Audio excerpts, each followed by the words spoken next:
Dear Father God, I just thank you so much for your word, just letting us be able to hear it, unlike other places, Father God. I ask that during this time that not my words come out, but your words will come out.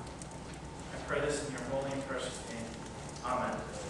Well, I admit that's a little awkward, but to go off, have you ever gone in the Bible, I guess because I was a Bible major, and just find these characters who are kind of low-key, that really don't get brought out, like Abraham's brought out, and Moses is brought out. But these small characters who just stick out to you, you go, wow, that guy, he's not mentioned much, but he did a lot. Well, I kind of have this list, and I actually call it my boys list. That's my boy. And I got a couple, like Gideon's my boy. I love Gideon. Jacob's my boy. But Hezekiah, I put him on my boys list. He's my boy. So if you hear that accidentally come out, that's my boy Hezekiah. I apologize. But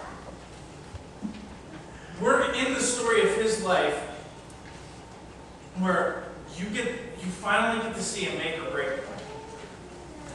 And everyone's life will get there, and there's always that one point that defines you. That's going to say, this is who I am. And we're hitting this in this story. We just read it. This is who Hezekiah is.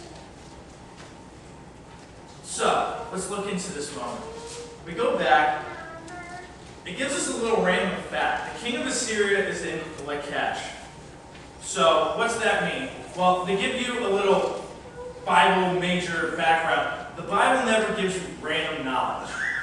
Because I know some people who hate random knowledge. Like my father is not a very... He hates random knowledge. Me and one of my buddies I go to baseball games with, we'll go to a game and we talk random things. Like, he'll get a pretzel. I'm like, oh yeah, that's interesting. And he'll be like, yeah, did you know a pretzel was actually created by German monks and made in a shape, and they would give it out to kids for a treat? And I was like, really? Well, did you know the croissant was made by the Austrians, not the French, and it was shaped as a crescent, which was to celebrate. And my dad's there and goes, do you guys have any of this? Like a pretzel or a croissant? Like, no. Like, why are you talking about it? Like, seriously, this is just random. The Bible's never random. So we gotta go to geography lesson. Assyria's up north, right here. Jerusalem's down here, and Lachish is down further. So if you were a king and you wanted to take over Jerusalem originally, you just would have came in and took it over. So this is telling us the king had a different plan in mind. He's coming down here and says, hey, while we're here, why not take Jerusalem? Why not do it? They're not that strong. They're not that big. I mean, you got this new king Hezekiah in. We'll scare him. We'll take over the city. If we have to, we'll take it by force. So they decide we're going to send a guy over there, a messenger, and we're going to try to scare him first. That way they're just like, we surrender. So he comes out and says probably the most blasphemous things you can ever hear from a messenger. He comes out and he starts talking all this garbage, all this trash talk about their God. Now, if you really take a history lesson, all Israel really needs to do is like take a gander at the scoreboard over there. Like, we parted the Red Sea, we took out Egypt, we came over, we took this. I mean, the scoreboard is in their favor, but you have to get in their mindset. And this time, if you're in Assyria, well, the God concept's a little different. When you went to war, not only did you go to war, but your God went to war. So if we went to another city like Ur, and I'm Assyria, my God's actually fighting the God of Ur. And on the battlefield that's displayed, whatever city wins, that God defeated that God.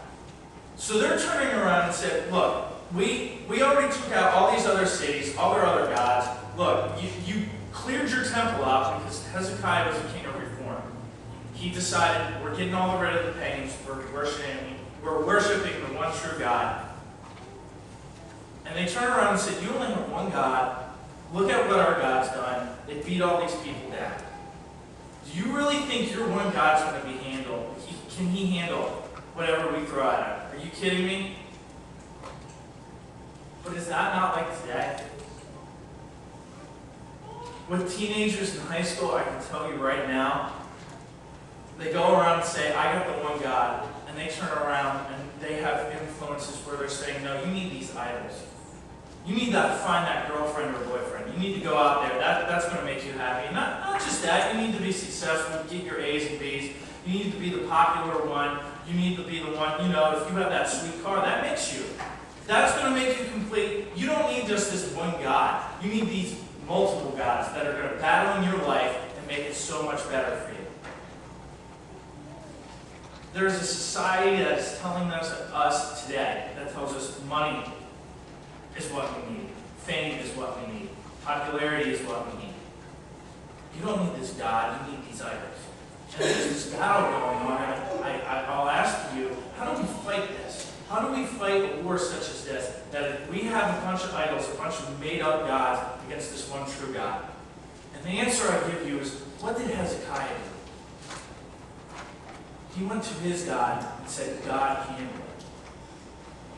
We get this notion that sometimes we need to go in the corner and fight for God sometimes.